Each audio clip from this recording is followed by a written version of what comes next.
الحمد لله وكفى والسلام على عباده الذين اصطفى أما بعد فأعوذ بالله من الشيطان الرجيم بسم الله الرحمن الرحيم وتزودوا فإن خير الزاد التقوى سبحان ربك رب العزة عما يصفون والسلام على المرسلين والحمد لله رب العالمين اللهم صل على سيدنا محمد وعلى آل سيدنا محمد وبارك وسلم. Yesterday evening we discussed in detail some of the preparatory steps that an individual should take when they are planning to make the Hajj. Now there were some questions that arose after the session, a couple of which I just wanted to add to the general discussion so that it becomes clear exactly what was intended. The first was the issue concerning the niyyah. And one of the things that I reminded individuals to be wary of is that when we make a niyyah, that niyyah should be solely for the sake of Allah subhanahu wa ta'ala and our seeking His pleasure and His forgiveness. Now, obviously there are other things that occur during the journey that may not necessarily fall under that niyyah, and so in particular we warned against, for example, making a big plan to go shopping because that can taint the niyyah, etc. That doesn't mean that you can't shop when you go on the trip. It just means that that shouldn't be the goal that you begin to think about before you get there. You know, if you start thinking about, I'm going to buy this and I'm going there to buy that, then that's when the niyyah gets tainted. When you get there, you can actually shop. And actually the ulama, they write an interesting thing, which is they say that when you go there, you actually should shop. And that the intention that you should have when you're shopping is that I am shopping here so that I can support the merchants of Mecca, Mukarramah, and so that I can support the merchants of Medina Munawwara. They're performing a sunnah by engaging in trade, and I'm going to support their effort towards the sunnah by purchasing from them. So this is actually the niyyah that the individual should have when they actually arrive at Hajj. But what I was warning against was making these big plans beforehand about shopping, etc. So that was one issue that I wanted to clarify. The other issue that I wanted to clarify was concerning the issue of halal income. So one of the things that I warned against was being careful that whatever you put into your work is what you take back from your work. Meaning if they assign you 40 hours worth of work and they pay you, let's say, $40,000 a year, you should really put in that 40 hours worth of work. One of the things we warned against in particular was the use of the internet and the phone at work, which would then deduct from some of the time that you should have been working, but you would still receive your full wage. And so that could potentially take out some barakah from your wealth. Now, what I want to highlight, and that raised some confusion in people's minds, is that basically there's two general principles in this issue that you should keep in mind. And that is what constitutes something that is impermissible. Now, it's understood that when you're at work, you might check your email, you might check a website or something, and that may even be permitted by the people you work for. So sometimes the lines become a little bit blurred as to what really constitutes what's permissible and what's impermissible. There's really not going to be a ruling on that. I think basically you can determine that with this one general idea. And that is that whatever you'd be willing to do in front of your manager, if your manager was sitting right next to you and you were doing that thing, would you do it or would you not do it? Right? If you would hide it from your manager, then it's likely that it's something you shouldn't be doing. And if you're totally comfortable that were my manager sitting and watching me and I was doing this, he would be fine with it, then it's probably okay. All right, so that was one issue that concerns what you should do and what you shouldn't do at work. The other issue that I wanted to mention is that actually the safe side is that you put in extra effort at work. So if somebody raised the issue, but what if my manager only gives me 35 hours worth of work, but I'm supposed to be working 40 hours? Well, if your manager only gives you 35 hours and you complete that, go to your manager and ask for another task. Actually, we should err. If you want to err, you should err on the other side. You should do 45 hours of work and take home 40 hours worth of pay. Because then you're totally being safe and you're increasing the barakah in your wealth. And that's really what it's about. I'm not saying that this necessarily makes your wealth absolutely halal or absolutely haram. But what it does is it increases the barakah in one's wealth. And to be honest, actually the value of the wealth lies in the barakah, not in the amount. This is something that you learn as you get older. It's not necessarily what you earn. It's how much barakah exists in what you earn. And so keep that principle in mind. The final thing that I want to mention concerning these preparatory steps is that these preparatory steps don't necessarily apply for the Hajj alone. So someone asked the question, well, what do I do if my wealth is not completely pure? You know, I'm just hearing this now, but I'm planning to make the journey, for example, in a few months, and I didn't recognize the need to increase the barakah in my wealth. So now what do I do? These principles that we're laying down, these preparatory principles for Hajj, they are part of the lessons of Hajj, but not for Hajj themselves. See, what happens is that a human being tends to soften up when they think about Hajj. When I think about the fact that perhaps I might go for Hajj, what it does is it creates within me the desire to perform a perfect deed because of the necessity of redemption before Allah. See, human beings are very hard-headed, and their nafs tends to get in the way. But when such a huge reward like Hajj exists before an individual, that's when they tend to reflect and they say, I want to do this perfectly. So I can actually sit here, we can sit here together and have this discussion, and everyone will listen so attentively because when you say the word Hajj, it carries weight. And it makes a person think about, what do I need to do in order to perfect my Hajj? But the reality is that these principles that we laid down, and many of the principles that we'll learn throughout these lessons of Hajj, they're not particular to the Hajj alone. What they're teaching us is how we should live our life after the Hajj as well. Now recognize that we said in one hadith that the person who performs the Hajj and it's accepted, when he returns like as if he was just born from his mother. He returns as a newborn. Now, when you return as a newborn, you still have to live your life out. The idea is that you'll come home, let's say you're 25 years old, you'll go for the Hajj, you'll come home from the Hajj, and that you'll continue to live your life for, inshallah, the next 20, 30, or however many years Allah subhanahu wa ta'ala bestows upon you. So what you're doing in your preparation for the Hajj is ingraining within your life patterns so that these will then persist. All right, so that your income will remain halal when you come back. So that your income will continue to generate barakah when you come back. All right, so that you'll continue to reflect on how to make tawbah when you come back.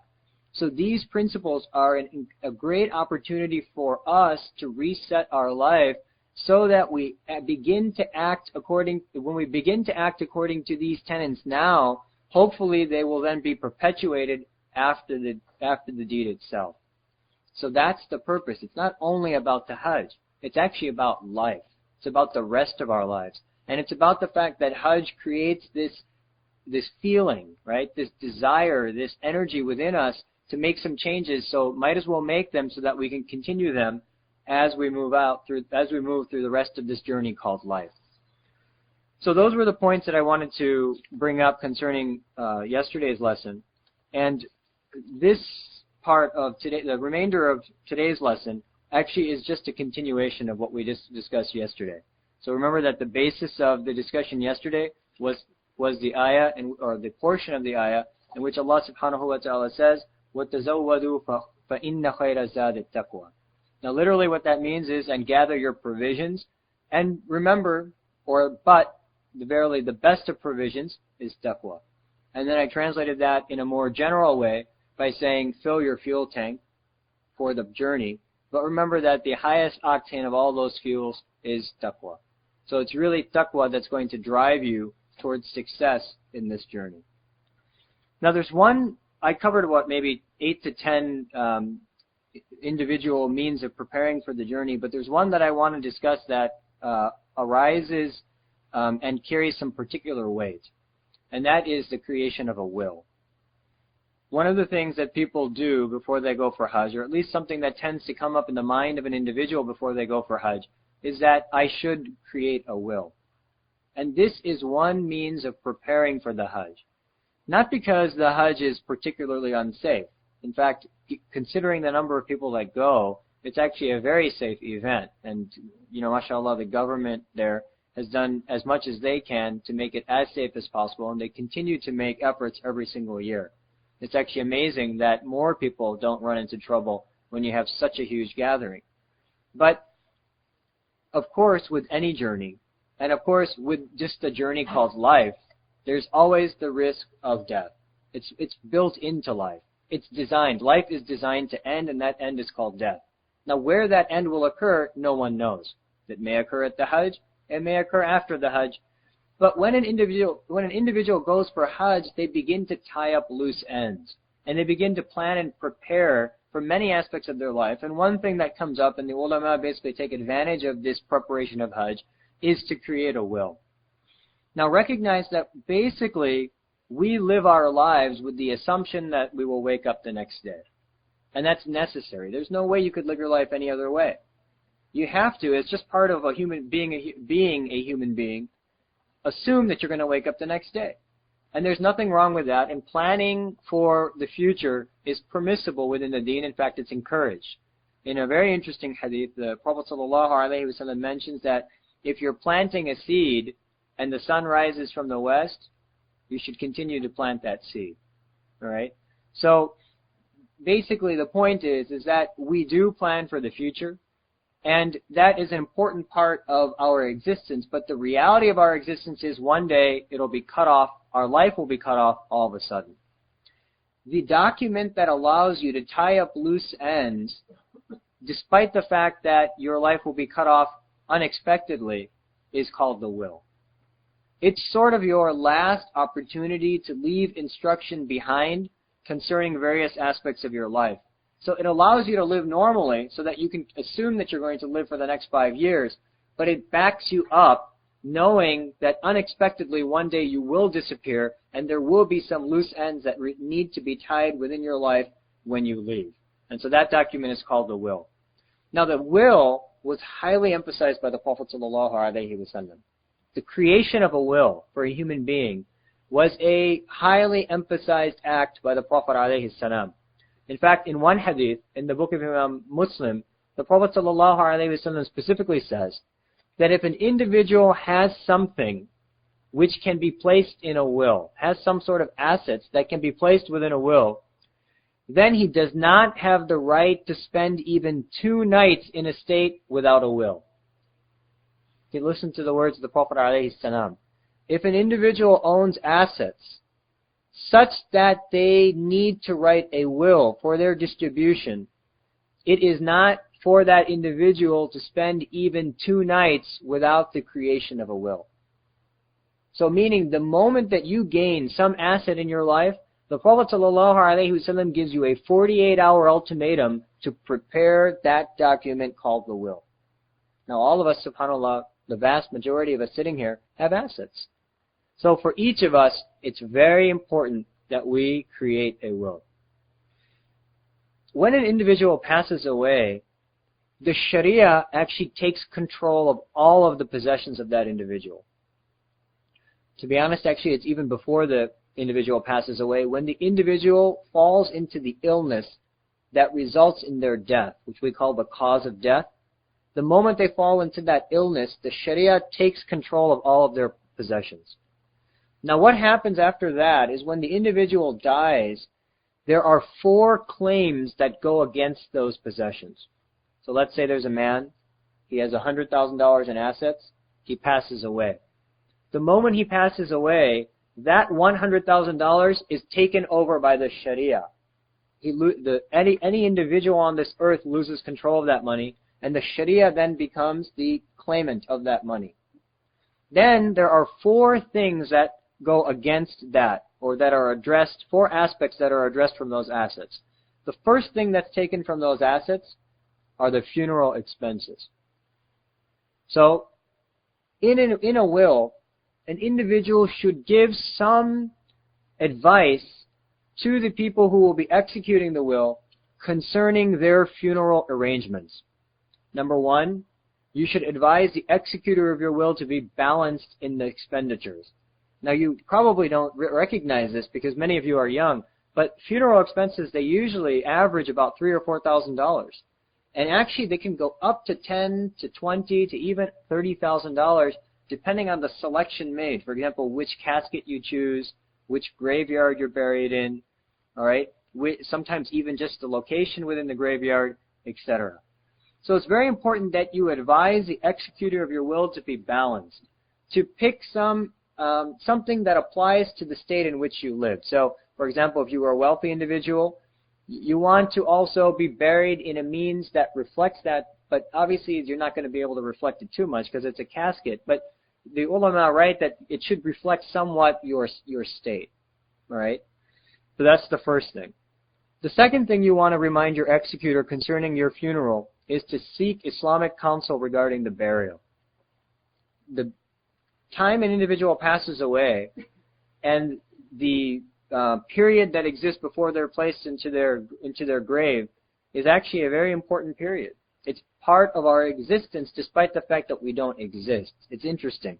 We're not really there anymore, but what happens to us actually matters. What happens to the body is actually felt, by the way. The Prophet ﷺ in one hadith mentioned that when you carry the body to the grave, do so gently, because the body feels the motions of the carrying. And in another hadith, the Prophet ﷺ said that when you take the body to the grave, you should do so quickly, meaning the burial should be done quickly. Why? Because if the person was good, you want to get them in the grave and allow them to begin to enjoy what they strove for. And if the person is bad, you want to get them off your shoulders as soon as possible and into their grave, right? Because you don't want that person on your shoulders because of the fact that they were bad. So there are some very important aspects that surround a funeral, and it's not random.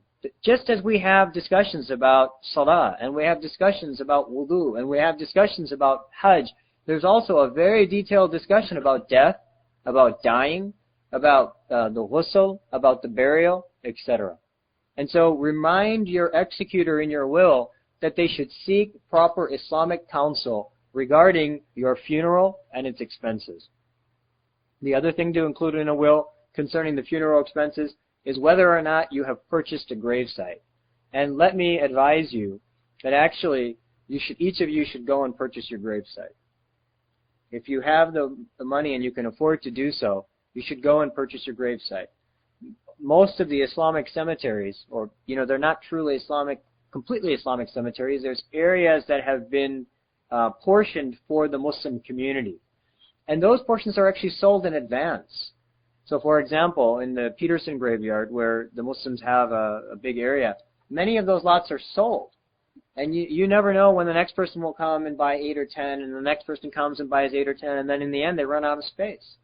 So if you recognize the importance of being buried in a Muslim graveyard, because that's actually what is going to be visited by the Muslims, you really want to go ahead and purchase your spot now, because obviously spaces are limited, and you never know where you'll pass away, and who knows who's going to be doing your burial, right? So if you happen to pass away in this area, which is the most likely if you live in this area, then you want to have a space that's set aside for you. And in fact, many families, if you go to the graveyard, you'll see that many families have purchased sets of spaces. So some people have purchased 8 spots, some people have purchased 10 spots. And basically if somebody in their family passes away, they go ahead and give one spot to that individual. But in your will, you should be very clear about that I have purchased plot number 63, right, in the Rose Hill Cemetery or whatever cemetery it might be, and be clear about that so that the executor of your will knows exactly where that spot is. It's not so easy when you pass away. Your family members, they are in a delusional state. It's hard for them to get over the death. It's hard for them to remember where documents are. It's hard for them to even remember whether or not you purchased a space. The only way anyone's going to know is going to be by looking at your will, because you didn't know you were going to die tomorrow. And you didn't go and tell anybody. You made the assumption that I'm going to live for another 10 years. But it's the will, again, that ties up the loose ends. So, once an individual passes away, the Sharia takes control of the person's assets, and basically the first claim against those assets are the funeral expenses. The second claim against the assets are an individual's debts. Now, remember that the right of the person who is owed a debt basically exists with or without the will. For example, let's say that an individual has $100,000 and he took a loan from someone for $5,000 and he owes $5,000. the right of that person to be repaid, the $5,000, the one from whom he took a loan, exists with or without the will. The benefit of the will is that it become known that you took $5,000, and it become known from whom you took $5,000, and it become known that it needs to be paid back to that person. So it saves you, not the one who gave you the loan. Why? Because the Prophet ﷺ was very much concerned and very adamant about individuals paying back their debt. So much so that in a hadith in the book of Imam Muslim, Abu Hurairah radiallahu anh reports that any time a body of a deceased individual was brought before the Prophet ﷺ and that individual had debt, the Prophet ﷺ would ask, does he have enough money to repay his debt? So when the body of an individual who had debt was brought before the Prophet ﷺ, the Prophet ﷺ would ask this question of the Sahaba. Is there enough money in his assets to repay his debt? If there was enough money in the assets, the Prophet ﷺ, they would repay the debt and the Prophet ﷺ would lead the janazah prayer. And if there was not, the Prophet ﷺ would say, you lead the janazah prayer. And one of the companions would lead the janazah prayer. So you can imagine the difference there between the Prophet ﷺ leading the prayer and between a companion leading the prayer. So this really teaches us a few important things. Number one, be very clear about what your debts are. It's better to repay $5,000 in this life than to have to make up for it on the day of judgment. So if you owe someone money, make it clear, because there's no way your people in your family are going to know. And in fact, people may come and claim, and they're going to say, well, you're just making this up. How do we know? Do you have any proof? Right? So you never know. Life is very confusing in this day and age. So the first thing is make sure that in your will you're very clear about what your debts are. If you owe anyone a debt, make it very clear, make it straightforward, and then leave that within the will. The second thing, and the second point that we learn, is that we should be very careful about taking debt to begin with. In this society, you see that people basically live their life on the principle of debt. But that's a very dangerous game to play. Based on number one, the hadith that I just narrated to you from Abu Hurairah radiallahu anh, but also based on a hadith in Mishkat Sharif, in which the Prophet ﷺ mentions that the spirit of a Muslim is stopped from entering, the hadith just says that the spirit of a person is stopped until debt is cleared. And the ulama explained that what this stopping means is that the spirit is withheld from paradise or from its reward until all debts are cleared. So if you spend your whole life striving, now you think about this, you put time into Ramadan, you put time into Salah, you put time into paying Zakah, you put time into coming in for i'tikaf, for all these different great deeds that you do. And now finally, after this painful thing called life, you're finally ready to be laid to rest and begin to experience your rewards. And then you're in all this debt, and so your soul gets withheld from that until the debt gets taken care of. So that's not, it doesn't behoove the individual who's striving. So I think that everyone should basically make one principle, and that is, I never want to take any debt. You have to make that firm rule in your life, because debt is that kind of wave that will overcome you, and it will drown you before you even know where you are. So to the best of your ability, you should avoid every single dime of debt. Now, if you have to take debt, do so minimally and keep very careful records of that debt, and place those records in some sort of legal document so that your family can make up for that debt from your assets when you pass away. So that is the second claim against an individual's wealth. Once the funeral expenses are covered, and once the debts are covered, then either there will remain some money or there won't remain some money. If money remains, then the third claim against an individual's wealth are the directives that the person leaves. Now recognize that the Sharia basically grants you control through a will of 1/3 of your wealth, after the funeral expenses and after the debts. With that 1/3, you have the right to salvage yourself. What does that mean? You have the right to salvage yourself by giving some charity despite the fact that you passed away. It's very interesting the way the Sharia gives you this out. So let's say that you wanted to give a certain amount of wealth, but you didn't give it during your lifetime because you were perhaps worried that you might need the money the next day. The Sharia says, fine, he didn't give it during his lifetime. We'll give him another chance, but we'll only give him that chance with 1/3 of his wealth. So what you have the right to do is with 1/3 of your wealth, you have the right to make any sort of directive that you would like, with a few exceptions.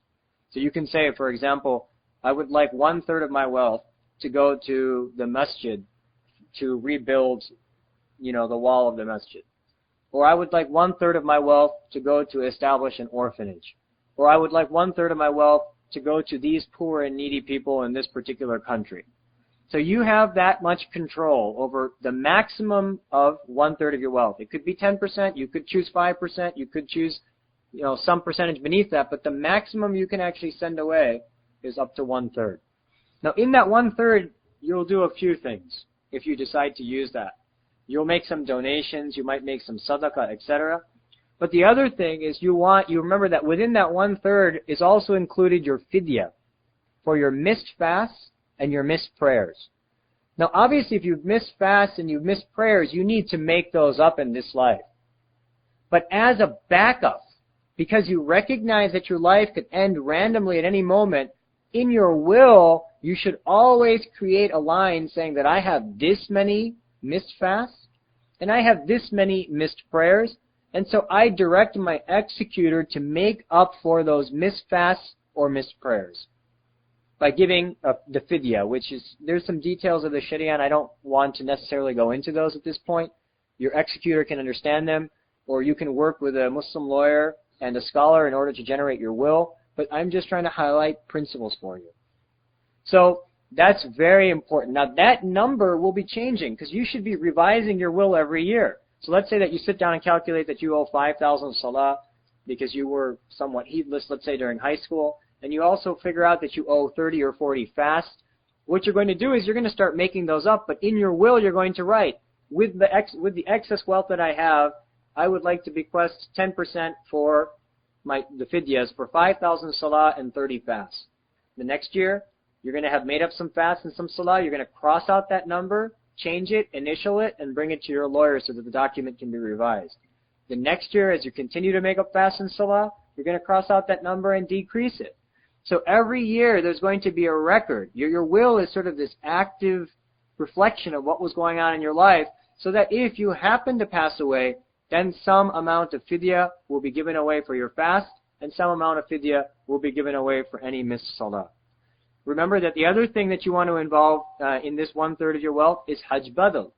Let's say that you had the ability to go for Hajj, but you didn't do so. It's mandatory for you to go, but you don't go for some reason or another, or you were planning on going and you pass away. In your will, you should say, it was required upon me to go for Hajj. I had the intention to go for Hajj, but if I'm not able to go for Hajj, I would like to send a person on my behalf to do my Hajj. That's called Hajj badal. We'll have a whole separate discussion on the concept of Hajj badal later on in this series. But it's important that you place it into the will, because that way, if you pass away, you're backed up. And if you do it, you can cross it off and revise the will the next year. You're going to remember, this is an active document. You're going to keep revising it. But put it into the will if you have not yet done it. That way, inshallah, it will be covered. And be very particular. I want an individual to go and do Hajj badal. I want him to do this type of Hajj, whether tamattu, qiran, or ifrad. And we're going to talk about, these are the 3 types of Hajj. We'll talk about those again later in this series as well. Finally, the other thing that often people don't think about, but should also be placed within this 1/3 directive section, is the missed qurbanis. Now remember that qurbanis are wajib upon you if you have the proper amount of wealth, which is basically, you have the wealth that makes you a sahib of nisab. So the qurbanis that occur every year during Eid, you're supposed to do those every single year. Sometimes it happens that you miss it. Sometimes you get caught up in something, you forget to do it. You think you're going to make it up the next year. Whatever it is, if you haven't done some qurbanis, you need to write those in this section as well. And then as you do them, again, you'll alter the document each year, saying if you make up your qurbanis, just cross out that section from the will. Now the one prohibition in this discussion is the person that you cannot give money to, the one person you cannot sort of use this 1/3 wealth section to give money to is somebody who's already in your inheritance. So for example, let's say that you pass away and it's part of your inheritance that your brother's going to get X and your son is going to get X or whatever it might be. You cannot give extra money to those people. The Sharia has already established how much money they're going to get, and so you cannot bequeath, you cannot give them extra through these directives. So the only group of people that's exempted from these directives are your inheritors themselves. You can give money to your friend, to your neighbor, to some poor people in some foreign country, but you can't give it to the people that are going to inherit because the Sharia dictates how those people will receive their wealth. If there happens to be some amount of wealth that you want to give to an individual that is your inheritor, give it to them now. Go ahead and just give it to them now. But you can't, once you pass away, or once you receive that illness that is going to result in your passing away, the Sharia takes control and you no longer are able to give that money to that individual. So if you want to give a gift, give it now. Okay, then those were 3, right? The 4th claim against your wealth will actually be the inheritance. So once the funeral expenses are covered, once the debts are paid, once your directives for up to 1/3 of your wealth have been fulfilled, the last thing will be that the remaining wealth will be divided between your inheritors. Now recognize that the inheritors, as well as their shares, are established by the Sharia. You don't have a choice. You cannot say my one son is smart and my other son is not as talented, so I want my money to go to my less talented son. That's not under your control. The Quran and the Sunnah have established who inherits from you, and it's also established how much they inherit. Females inherit differently than males. Daughters inherit differently than sons. All of this is a very complicated formula, and that brings up the second point, that it is a complicated formula. This is not something that you'll be able to just figure out by yourself. So this entire process, this idea of making up the will, of reviewing the will, of making sure that it's within the guidelines of the Sharia, should all be done under the guise of a proper scholar. Right? And we'll talk about that more in a minute. Now there are some practical so those are the 4 things that come under the directive of the will. And there are some practical points that I want to finally close with in this particular session. All right, the first is that remember that the entire will gets executed by someone called the executor of the will. There's got to be one individual that you say that I want this person to be responsible to make sure that my will gets seen through, that what I wrote is exactly what occurs. And so that's called the executor of the will, and that actually I think is the toughest part of the will. You have to go and you have to find someone righteous that is close enough to you that will take on this responsibility for you, but is also close enough to Allah that will do it in a way that it will be exactly the way you would want it to be done. And that's difficult. That's a really difficult thing in this day and age, to find such a trustworthy person. So really you want to be, I think the important part of the will is to seek out a proper executor of the will. And I would sit down with that executor and I would say, look, here's a file. This is my bank account A. This is my bank account B. This is what I'm supposed to receive from my work if I pass away. These are my debts. And give them paper copies of everything so that they know exactly what they're dealing with. You know, tell them this is where I purchased a grave. All right, and things need to be made very clear with them, and I would meet them once a year and make it very clear with them, go over the document with them, have them sit in the meeting between your lawyer and the scholar, etc. So that's the first thing. The second thing, as I mentioned previously, is that this entire document should be reviewed by an Islamic scholar. A lawyer is not an Islamic scholar, and a Muslim lawyer is not an Islamic scholar. A Muslim lawyer is just a lawyer that happens to have some inclination towards the deen, but that does not qualify them to recognize the rulings of the Sharia concerning the will. So you always want to find a scholar and include them in the process and sit down with them and say, can you look at this document for the Shari'i aspects of the document? Now, Obviously, the scholar is not a lawyer either. So the scholar is not going to be able to comment on how to put this will into legal acceptance. But the scholar will be able to say, yes, your will fulfills the mandates within the Sharia. Okay, the third point is that you need a good lawyer. You cannot just make up a will and expect that people are going to follow it. The will then has to be accepted legally because you live within a legal framework, which is the United States. If you live in the U.S., it's the framework of the United States. Believe me, if somebody takes a document with your signature and says this was this individual's will, if it was not ratified by a lawyer and the proper procedures were not enacted, they'll throw it out.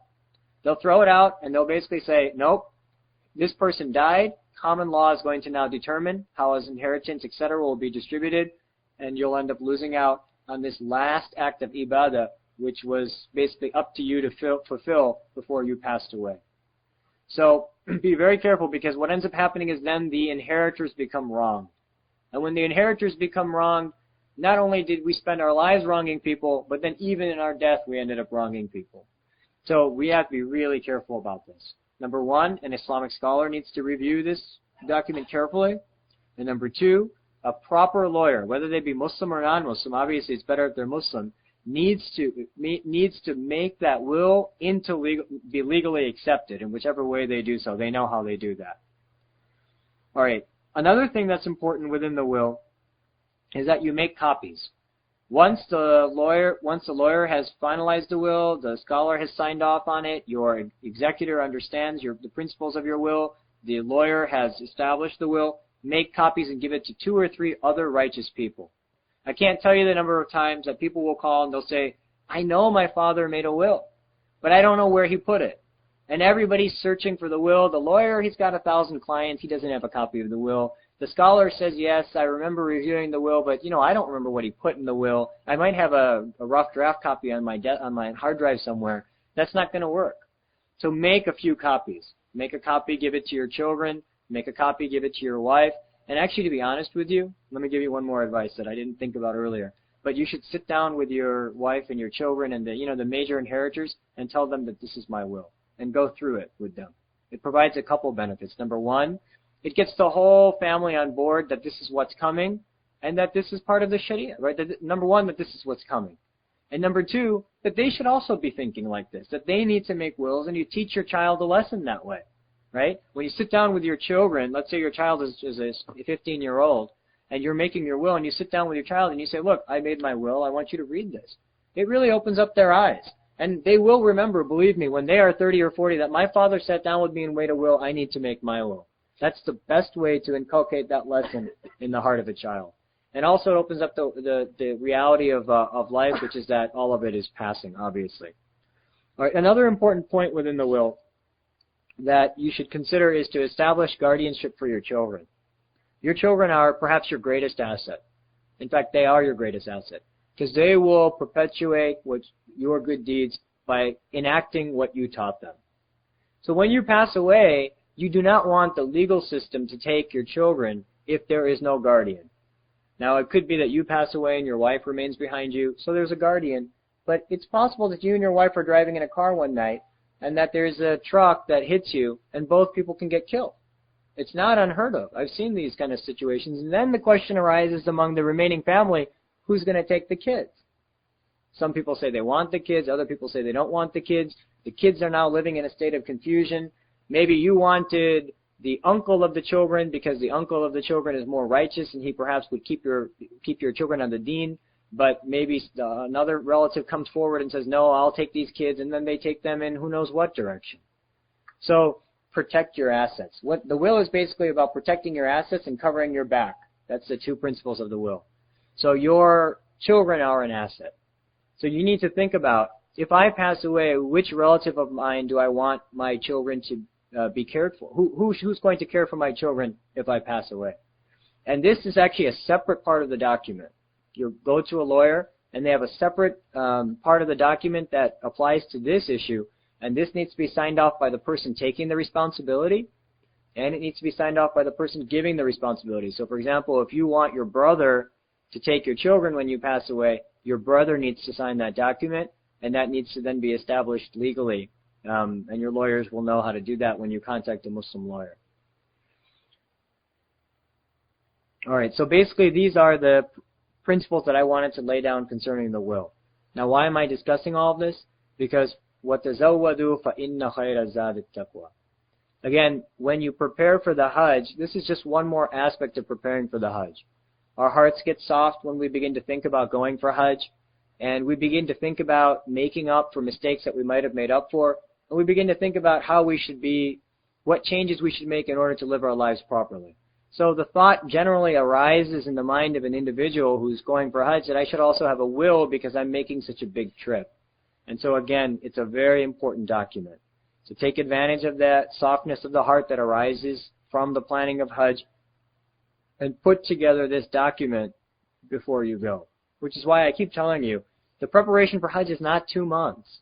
You know, it's not like you give lectures for Hajj 2 months before you go and then all of a sudden you go. If you start thinking about all these things that we mentioned, these take a little bit of time. You know, it's not easy to sit down and make a will. You have to figure out where all your bank accounts are, figure out what all your debts are, write them all down, figure out how many fasts you missed, how many salah you missed, go meet with a lawyer, go meet with the scholar. These things take time. They don't happen overnight. So begin the process now. Inshallah, as you begin to do all of this, if you're going for Hajj, hopefully you'll be able to get it done before you go for Hajj. If not, at least you'll get the ball rolling. And if you're not going for Hajj, hopefully as you make these preparations, you'll be showing Allah subhanahu wa ta'ala that you are deeply desiring to go. And really in the end, it's all about Allah's invitation. Some people didn't expect to go, they're going this year. Some people were sure they were going to go, they're not going this year. In the end, it's really about who Allah subhanahu wa ta'ala accepts to His home. So as we begin to do this, filling our fuel tank with this high octane fuel, basically what we're showing Allah subhanahu wa ta'ala is that our car is ready to race. And then Allah subhanahu wa ta'ala selected for the race. That's basically up to Allah. So may Allah subhanahu wa ta'ala give us the tawfiq to prepare in the best way for this journey. May Allah subhanahu wa ta'ala give us the tawfiq to take advantage of these issues so that they remain part of the greater journey, which is the journey called life, so that we may be successful at the end of this journey, which is basically on the Day of Judgment. Wa akhiru da'wana anil hamdulillahi rabbil alameen.